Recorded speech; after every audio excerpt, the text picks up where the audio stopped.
Hello everyone, let us look at another section on photonic integrated circuits. In this series we are going to look at active devices. So what do we mean by active devices? So when a device or photonic device can change the property of light when it has an external influence. So in passive device we did not give this external influence. So the structure itself took care of whatever changes we would like to do. It could be power division, combining, polarization, splitting. So all these functionalities were taken care by the structure itself. So now in active devices we are going to look at a waveguide where you have light propagating through this, and we are going to apply some external energy density. It could be electric field for example. So when you apply an electric field, then based on the material property, this is strongly material and field interaction. So based on the material property, the electric field could induce some changes in the material, and this change would subsequently affect the light propagation. So there is a series of events that will happen. The moment you apply an electric field, the material is going to react to that field, and because the material property changes, the light propagating through the material will also experience a change. So this is an example of an active material or active medium in this case. So the active devices are used in for many different applications. One of the primary application that we use this active devices is for light modulation. So what is light modulation? Where do we use light modulation? And what are all the figure of merit of this optical modulation process is something that we are going to know in this particular lecture today. So let us look at that.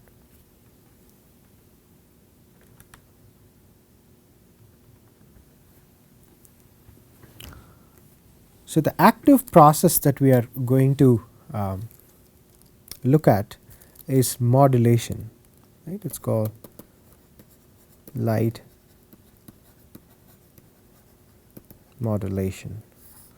So first of all, why do we need this modulation? And what is this modulation is all about? So when you take light, as a function of time, the emitter is going to emit a certain intensity, flat intensity. It could be a very simple a diode that is emitting light, and as a function of time this diode will emit an intensity I, let us say. It is a continuous wave, and there is no change in the intensity as a function of time. But then there are multiple properties to this emitted light. So you have intensity, and you have phase, and you also have polarization. So these are all the properties that we have from a light source. So you could change any of this. You could change the intensity, you could change the phase, you could change the polarization, and this dynamic change or changing this basic properties as a function of time is what we call modulation. Where do we use this modulation? Primarily when you want to communicate or imprint data onto this optical signals. Right.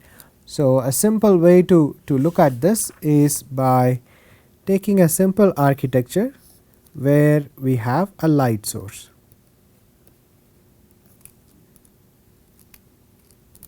This is a light source, and we need to give some current to this, right. So there is an external electrical energy is something that we do, and then it emits light, and this light is going to be constant with respect to time. There is no change we have. But then I have some information. So I have information that is a function of time, right? Or I can say digital data in this case, right? So digital data is there. So this data will have its own voltages. This is an electrical signal, and now I want to put this electrical signal into this optical carrier, right? And I am going to put this in, and this particular device is called the modulator device, and this modulator is going to convert my continuous wave signal that I have intensity into an intensity modulated signal now. So this is all optical, right, that we have, and this is the electrical signal that we have. So this is electrical and this is optical. So in other words, the modulator converts electrical signal to optical, and this particular transfer of energy, that is electrical to optical, we could call this as electro-optic modulator.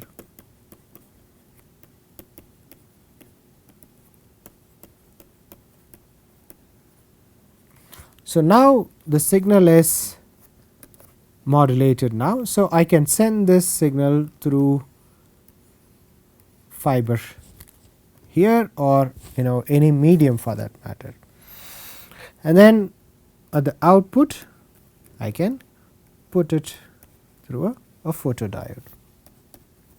So this is a photodetector.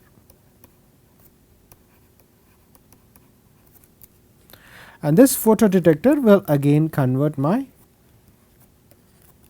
optical change in the signal to a current change that I have. So you can also connect it through a resistor, and that would give you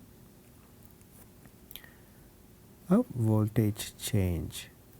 So now you can see the whole purpose of using a modulator is to convert electrical to optical, and then your photodiode will convert optical to electrical. So this is a very simple network that you can think of, very simple transmission schematic. Okay.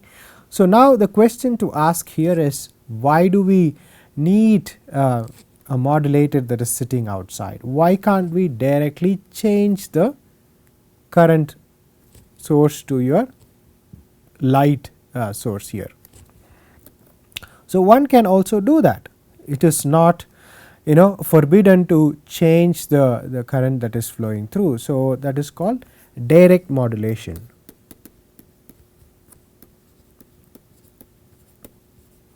In direct modulation, you can take the light source and then I can change the current going through this light source, right. I can change this as a function of time. As a function of time, I can change the current going through, and this will result in a light source. So let us say instead of making it current, I will just make it as voltage, so that we do not have confusion between I, the intensity, and the current there. So the intensity of light would also increase and decrease now, right. So now it is indeed possible to change the output intensity by directly changing the energy that you give into this light source by changing the voltage or current into this light source. But now the question is how fast can you do this, right. So, how fast can you do this depends on the source. So, this is how fast is the question, but then it is limited to few gigahertz, right. We will say few gigahertz, all right. So, it is not, it will not be very fast. You can indeed do that, but then there is a limitation to this, and this limitation comes from how quickly you can pump in the charges and extract the charges, and at the same time the mobility of the charges there, mobility,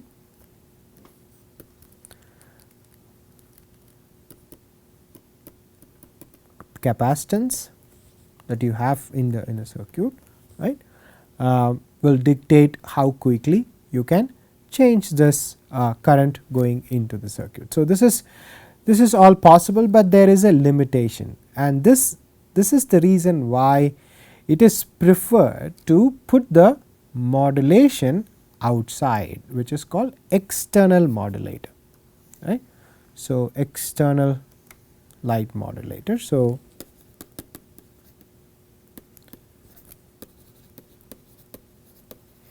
external modulation is another way of doing it. So, one more thing that that is an issue, right, when you have this current modulation, right, is limited by mobility, capacitance, as I mentioned, right, but then there are undesirable side effects.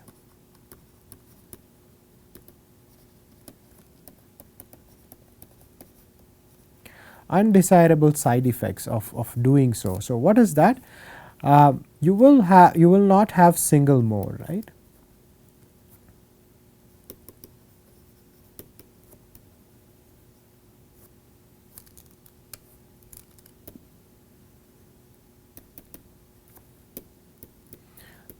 Emission will not be single mode.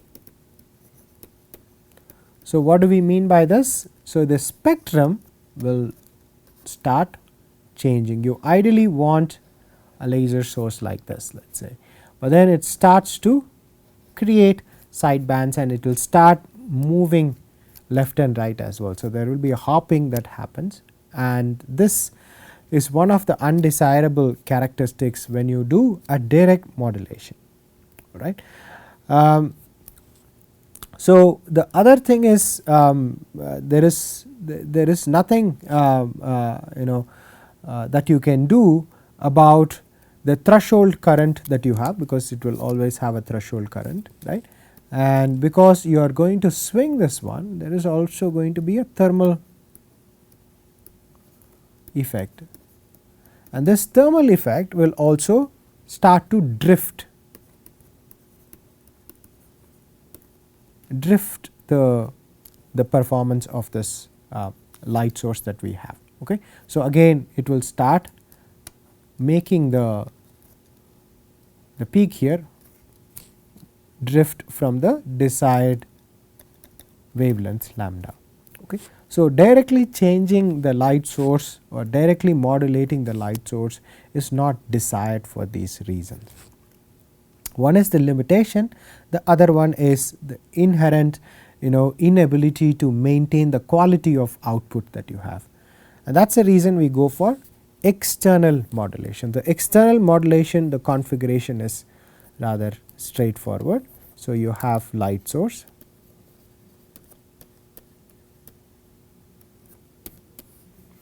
and then we put a modulator here outside.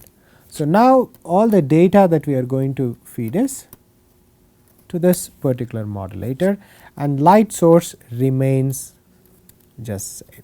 So, we just provide a DC, and the light is going to the light source is going to give me a constant power out as a function of time.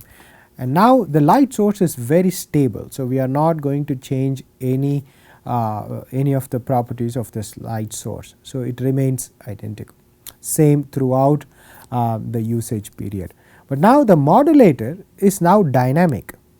So, the external modulator changes the intensity now by using its property. We will see that shortly, what property are we going to exploit. And by using this modulator, one could do different things. So, you could have intensity modulation,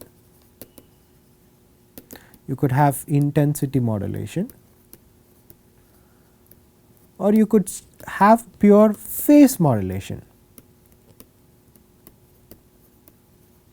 So, this is possibility when you use an external modulator. And now, since the modulator is outside the light source, you can change the modulator and improve the performance by just switching to a different kind of material, right, a different kind of architecture without having any effect on the light source and also the general architecture itself. Okay. So, this gives us a lot of flexibility in the architecture that we would like to implement for transmitting data primarily, right. So, what are all the properties of this light modulator? So, let us look at some of the figures of merit of this modulator.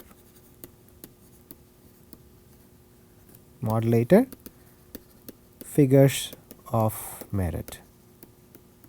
So, what are these figures of merit? So, let us start with the efficiency itself. Like the first thing is modulation efficiency.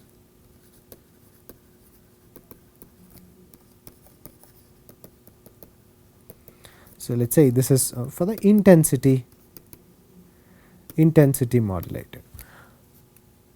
So, we said the modulator is going to change the intensity of light, right. So, that means as a function of time you will have the intensity of light is getting changed, and you have I max and then I min. So, now the intensity change, that modulation efficiency is nothing but I maximum minus I minimum divided by I max. So, this is in percentage. Okay. So, this is called the modulation efficiency, right. So, how efficiently you could change the intensity, okay, of light. So, the next thing is the modulation is also characterized by what you call the depth of modulation, right. So, what is the depth between, or a ratio between the maximum and minimum, right. So, that is the next property, which is called modulation depth.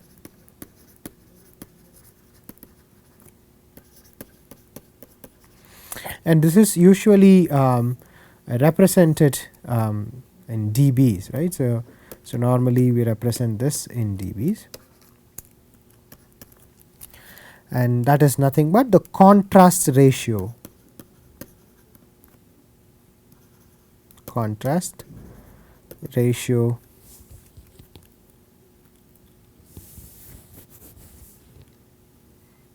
which is nothing but 10 log I max divided by I min. So, the difference between the maximum and minimum is what we mean by modulation depth. So, the higher modulation depth is always preferred. So, instead of having very small difference, we would like to have a larger difference here, right. So, as a function of time, so this has low modulation depth and this has high modulation depth, and this will also mean that when you have higher contrast ratio or higher modulation depth, your modulation efficiency is also higher. Okay. So, that is something that we should know as another figure of merit. And the next one is modulation bandwidth. So, what is the bandwidth of this modulator? So, when we say bandwidth, this is nothing but maximum information transfer, right. So, what is the maximum information transfer for a modulator, right. So, usually you have this as a function of frequency, you have S21 and you will have this frequency spectrum at 3 dB. This is called your bandwidth,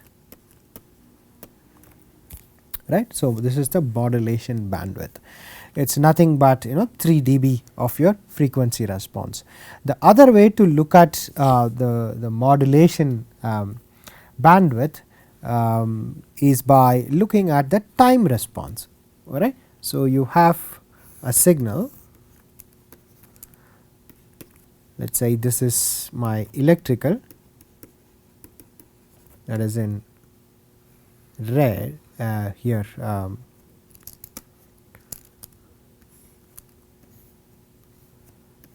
black here, right. So, this is the voltage and now this is optical.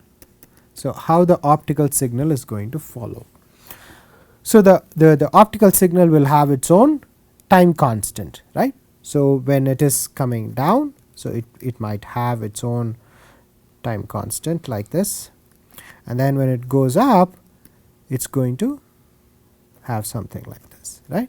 So, it might reach here and then it might turn back here, right. So, like this your signal is going to change as a function of optical intensity. So, this the time required for it to go from 10 percentage to 90 percentage, right, and this is called the switching time, right. The switching time tau is nothing but signal transition from 10 percentage to 90 percentage of it. So, of the 90 percentage of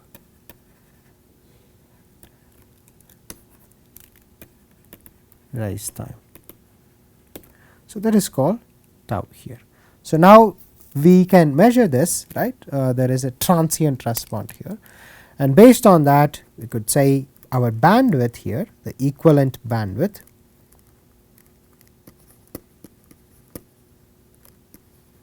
so frequency bandwidth delta nu is nothing but 0.35 is a constant here tau hertz. So, this is our thumb rule for calculating the bandwidth of your modulator. So, we just look at the transient time response and then we can calculate from this what is your bandwidth. So, the other way to calculate the bandwidth is by looking at the frequency response. So, what we do there is take the modulator and feed the modulator with a constant frequency, right. So, you have the input frequency to the modulator. So, this is our input, and then we are going to look at how the output is going to look like. Let us say for really low frequencies, right. So, this is low frequency.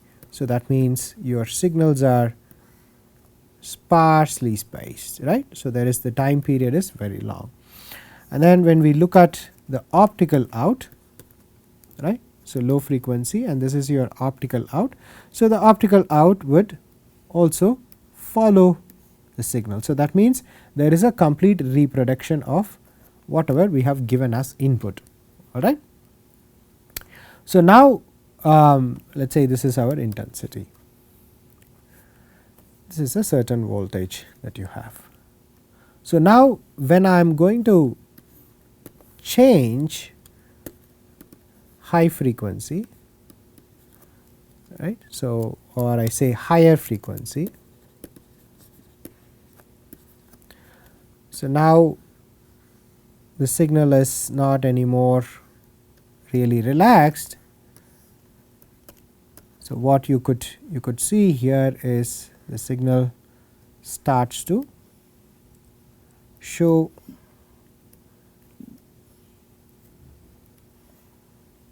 some transient. So, here you see the transient response. So, there is a time constant associated with this. So, you are getting closer when you are increasing it, but now the signal is not as good as you see it here, right. So, there the intensity starts to complete, the response starts to come down, all right. But then if I keep increasing the frequency now, if I keep increasing the frequency now, so this is high frequency now, right. So, this is as a function of time, right.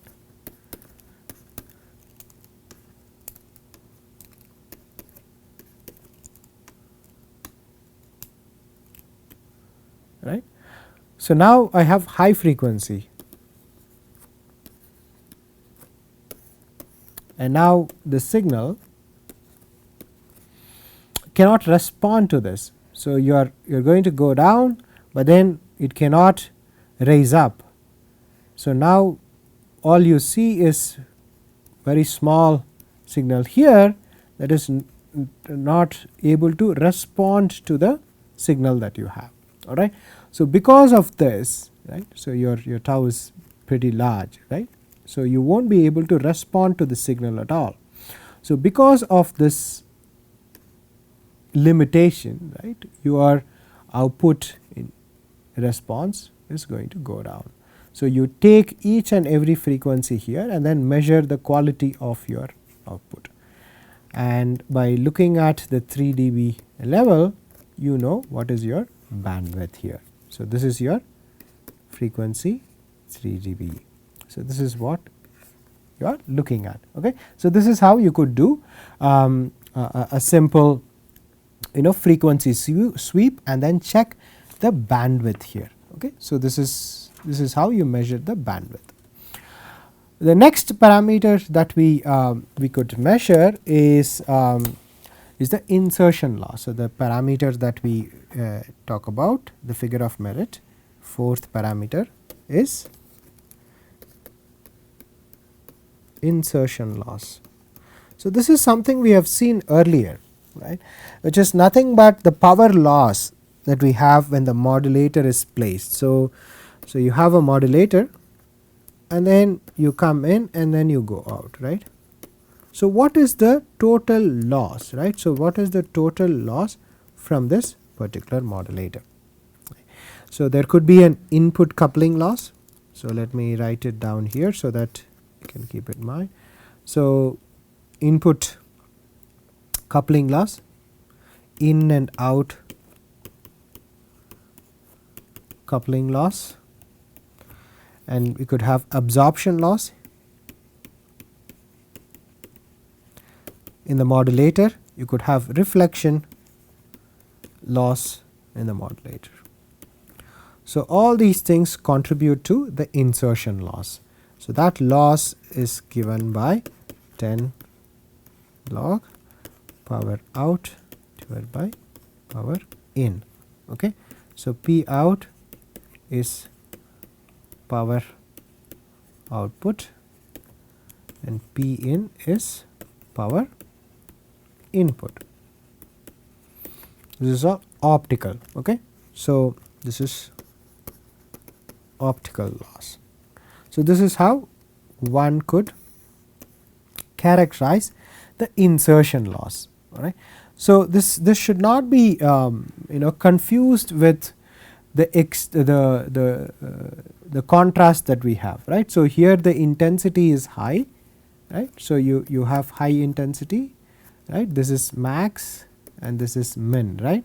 So, when you have to operate it as a switch, right, as a modulator, so you have to make sure that there is no power coming out. This is not actually loss. Okay. So, this is coming from the operation, right. So, the loss is when it is max, right. So, when you are transmitting, when you are at the transmission mode, so let us say this is the ideal transmission as a function of t. So, this is ideal, but then because of the loss you will have like this. So, this is our intensity. So, this difference is what we call loss from the cavity, all right. So, this is the loss that you have.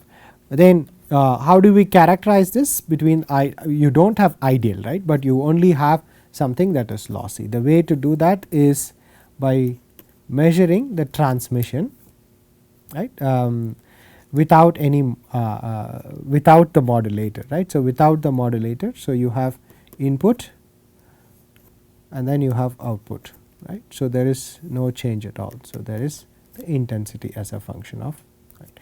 So, now when you put, there is input and there is modulator and there is output. In this case, I mean you are not even giving any input to this, right. So, then the intensity will look something like this. So, here your V data is 0, let us say there is no data that is giving, or it is always high. Okay. So, V without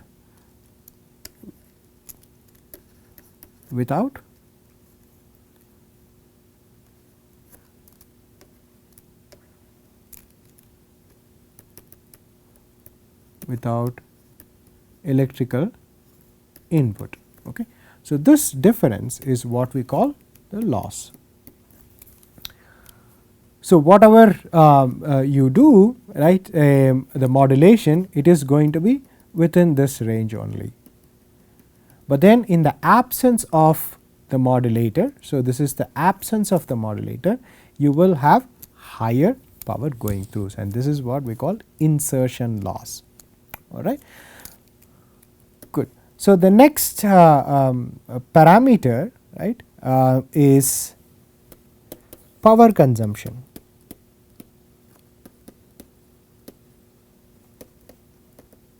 What is the power consumption? So, power consumption primarily refers to the electrical energy that you give into this modulator to get the required intensity or phase change, right. So, that is nothing but power per unit bandwidth. How much power is required to achieve the required transmission for that or required speed, right.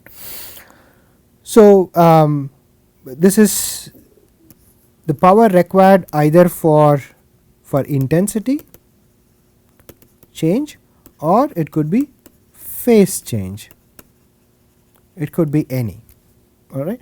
So, you are going to give some electrical power, right.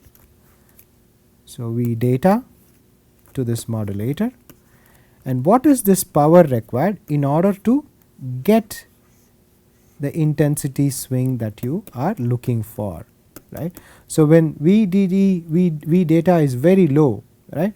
So, let us say your V data is low V data, right. So, there is very low, that means what you will get is something like this. So, you will not be able to distinguish between ones and zeros here, right. So, in order to make the necessary contrast, right, in order to get the best efficiency, we have to go back here and then look at how we defined efficiency. In order to get the efficiency, your modulation depth should be higher. So, the modulation depth is achieved by having a larger swing here, right. So, there is a larger swing that you are looking for, and this large swing is a function of electric power that you put in, alright. So, your modulator should be able to get the required swing even with very low voltages, right. So, that is how a good modulator is designed and chosen. So, it's V input is one kind of energy source that we have inside, right. And we could also have other type of modulators.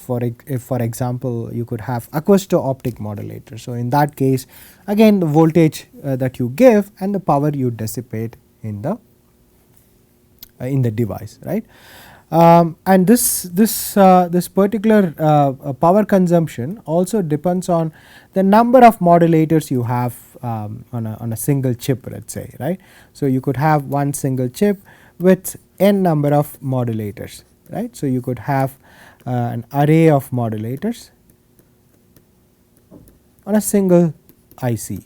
So, this is a single IC that would have multiple modulators. So, in this case your power consumption will be n times your modulators, right. So, you have power consumption will be n times the power consumption on each modulators.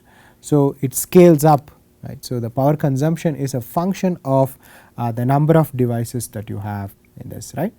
So, it can be a very simple calculation like Vi that gives you the power consumption, but if depending on the configuration you could have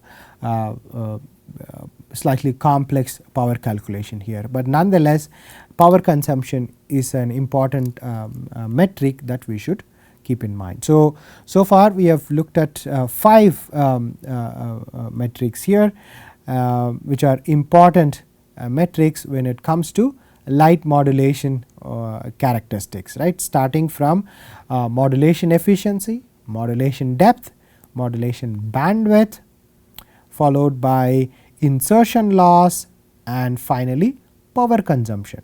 So, these are all the characteristics with which we will characterize a modulator.